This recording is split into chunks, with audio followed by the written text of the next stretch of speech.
Right. ఇక దీనికి సంబంధించి మనకి ఖతార్ నుంచి సురేష్ మనకి లైవ్‌లో అందుబాటులో ఉన్నారు. నమస్తే అండి. నమస్తే అండి. సురేష్ గారు.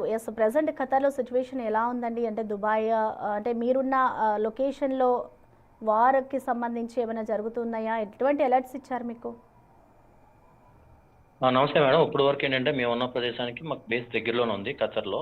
ఓకే. ప్రెజెంట్‌లీ అయితే గనక ఇప్పుడు ఇందాక ఒక 10 మినిట్స్ వరకు కూడా మిసైల్స్ పడ్డాయి. హ్మ్. వాటిని వాళ్ళు విజయవంతంగా ఖతర్ ప్రభుత్వం కాల్చివేయడం జరిగింది. హ్మ్. వాటిని దించడం జరిగింది. కాకపోతే ఏంటంటే మాకు మార్నింగ్ నుంచి కూడా మాకు అలర్ట్ మెసేజ్‌లు ఇవ్వడం జరిగింది. ఎవరు కూడా ప్రవాసులు ఎవరు గాని, ప్రజలు గాని ఇళ్లలోంచి బయటకు రావద్దు. పబ్లిక్ ప్లేసెస్‌లో తిరగొద్దని చెప్పడం జరిగింది. హ్మ్. ఎందుకంటే ఉదయం 10:30 కాంచి 11 గంటల సమయంలోంచి స్టార్ట్ అయిందండి ఇది.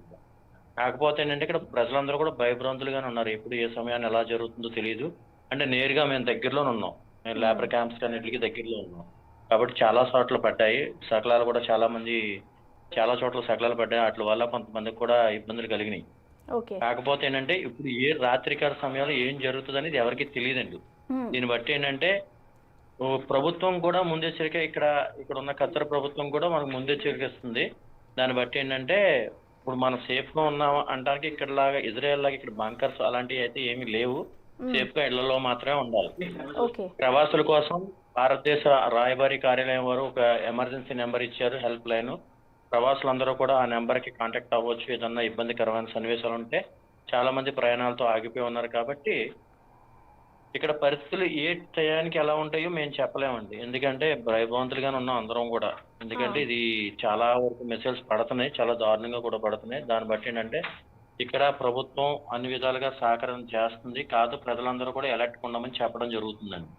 ఓకే. ఓకే. కాకపోతే ఏంటంటే ఈ రాత్రికాల సమయంలో అమెరికా బేస్ దగ్గరలో ఉంది కాబట్టి గట్టిగా జరిగే ఛాన్సెస్ అయితే కనబడుతున్నాయి. ఓకే. మరి ఇరు దేశాలు ఒప్పందం చేసుకుని ఏమైనా శాంతియుతంగా ఉంటే ప్రజా ప్రాణాలకి ముప్పు లేకుండా ఉంటదని నా ఆశ. సురేష్ గారు, యాజ్ ఆఫ్ నౌ అయితే మీరందరూ సేఫ్‌గానే ఉన్నారు. అంటే మిసైల్స్ పడుతున్న టైంలో మీకు సౌండ్స్ కూడా వచ్చాయని మీరు చెప్తున్నారు. సో, ఆ టైంలో మీరు ఎలా ఫీల్ అయ్యారు? అంటే చాలామంది భయపడుతూ ఉంటారు. అండ్ అందులోనూ మన తెలుగు ప్రజలుకి సంబంధించి ఇక్కడున్న రిలేటివ్స్, మీ కుటుంబ సభ్యులు అందరూ కూడా ఆందోళన వ్యక్తం చేస్తూ ఉంటారు కాబట్టి, వాళ్ళ నుంచి మీకు ఫోన్ కాల్స్ రావడం, మీరు ధైర్యంగా ఉన్నారు అని చెప్పడం జరిగిందా? జరిగినండి. పొద్దున్నుంచి కూడా చాలా కాల్స్ చేశారండి. అదే విధంగా మీడియా మిత్రులు కూడా ఫోన్ చేశారు. ఏం జరుగుతుంది ఏంటనేది. హ్మ్. ప్రతిదానికి చెప్తున్నాం. ఇక్కడ జరుగుతున్న ప్రతి సన్నివేశాన్ని పంపించడం జరుగుతుంది. కాకపోతే ఏంటంటే కుటుంబ సభ్యులందరూ కూడా భయపడుతున్నారు. ప్రతి ఒక్కరు కూడా భయపడుతున్నారండి. ఎందుకంటే భయభ్రాంతులుగానే ఉన్నాం. హ్మ్. ఈ శబ్దాలు వచ్చేటప్పటికి అద్దాలన్నీ కూడా ఊగిపోతాం. మనకి విపరీతమైన సౌండ్లు వస్తున్నాయి. హ్మ్. డిస్ట్రాక్ట్ చేసేటప్పుడు విపరీతమైన సౌండ్లు వస్తున్నాయండి. ఆటిల మీద భయంగా ఉంటుంది. ఆ శకలాలు ఎక్కడ పడతాయని కూడా చెప్పి చాలా మంది బయటకు కూడా వెళ్ళట్లేదు. ఓకే. గవర్నమెంట్ కూడా చెప్పింది వెళ్ళొద్దని. రోడ్ల మీద ఇంక దేవుడి దయ వల్ల ఖాళీ ప్రదేశాల్లోనే పడ్డాయి చాలా వరకు కూడా. హ్మ్. మేము చూసినంత వరకు అన్ని కూడా ఖాళీ ప్రదేశాల్లోనే పడ్డాయి. హ్మ్. కాకపోతే ఏంటంటే ఒకటి జనసమూహాలు పడ్డాయి. కొన్నిట్లికి ఏంటంటే జనం బయటికి వెళ్ళకుండా ఉంటే చాలా సేఫ్ అని నా ఉద్దేశం అండి. ఓకే. ఎందుకంటే ఇప్పుడున్న పరిస్థితులను బట్టి ఎవరు బయటికి వెళ్ళకుండా ఉండడమే మంచిది. ప్లస్ ఇండియాలో ఉన్న వాళ్ళకి కూడా చెప్పదలుచుకుంది ఏంటంటే మీరు కంగారు పడాల్సిన అవసరం అయితే ఏం లేదు. కానీ ఏదైనా ఎమర్జెన్సీ ఉంటే ఇక్కడ ఉన్న మన గవర్నమెంట్ సహకారం చేయడానికి సిద్ధంగా ఉన్నారు. ఇక్కడ గవర్నమెంట్ కూడా ఎప్పటికప్పుడు అలర్ట్ గా ఉన్నారండి. ప్రతి ఓకే. విషయాన్ని ఎప్పటికప్పుడు అది వచ్చేదాన్ని అప్పటికప్పుడు దాన్ని డిస్ట్రాక్ట్ చేయడం ఇలాంటివన్నీ కూడా జరుగుతున్నాయి.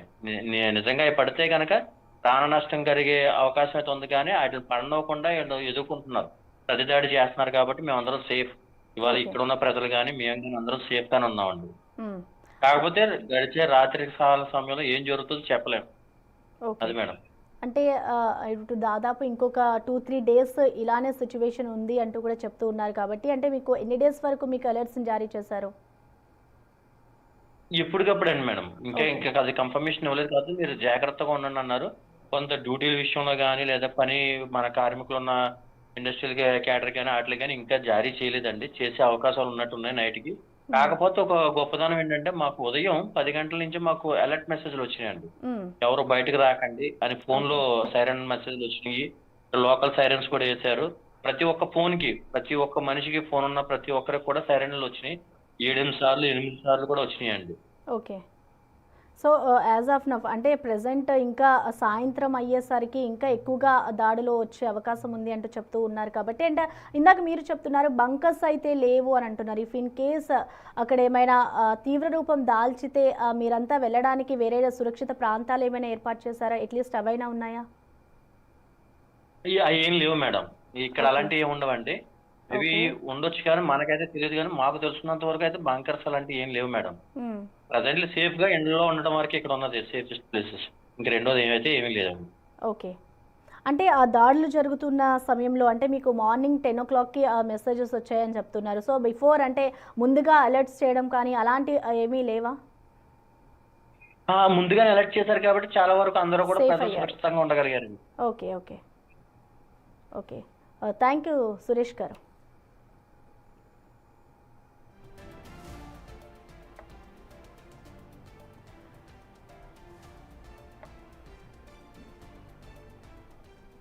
ఇజ్రాయెల్ అమెరికా దాడులు, ఇటు ఇరాన్ ప్రతి దాడులు అయితే మొత్తానికి పశ్చిమాసియా అట్టుడుకుతోంది. ఇరాన్ లక్ష్యంగా ఇవాళ ఇజ్రాయెల్ అమెరికా దళాలైతే దాడులు చేయగా ఇరాన్ ప్రతిఘటించింది. సాయంత్రానికి ఇది మరింత పెరిగే ఛాన్సెస్ కనిపిస్తూ ఉన్నాయి. ఇటు ఇప్పుడే మనం చూసాము ఖతార్ నుంచి అక్కడే ఉన్న ఒక తెలుగు పర్సన్ కూడా మనతో మాట్లాడారు. అతను చెప్తున్న వివరాల ప్రకారం చూస్తే భారీ శబ్దాలు వస్తున్నాయి. ఇప్పటి వరకైతే ఎటువంటి ప్రమాదం లేదు, వాటన్నిటిని కూడా ఎదుర్కొంటున్నారు, మేము సురక్షిత ప్రాంతాల్లోనే ఉన్నాము అంటూ వాళ్ళు చెప్తున్నారు. కానీ సాయంత్రం ఏం జరుగుతుందో తెలియదు, మేము భయంతోనే గడుపుతూ ఉన్నాము, 3 రోజుల పాటు ఇలాంటి సిచ్యువేషన్ ఉంటుంది అంటూ వాళ్ళకి ఉదయం 10 గంటలకి ముందుగానే మాకు అలర్ట్ చేయడం వల్ల ఎవరు కూడా బయటకు వెళ్ళలేదు, ఇళ్లల్లోనే ఉండిపోయాము. ఒకవేళ ఇలాంటి మెసేజెస్ రాకపోతే పరిస్థితి ఏ విధంగా ఉండేదో మాకే తెలియదు అంటూ కూడా అక్కడ ఉన్న వాళ్ళందరూ చెప్తున్నారు. ప్రజెంట్ యూఏఈలోని పలు చోట్ల అయితే మిసైళ్ల వర్షం కురిపిస్తోంది. అంతకుముందు ఇరాన్లోని 30 ప్రాంతాలను కూడా టార్గెట్ చేస్తూ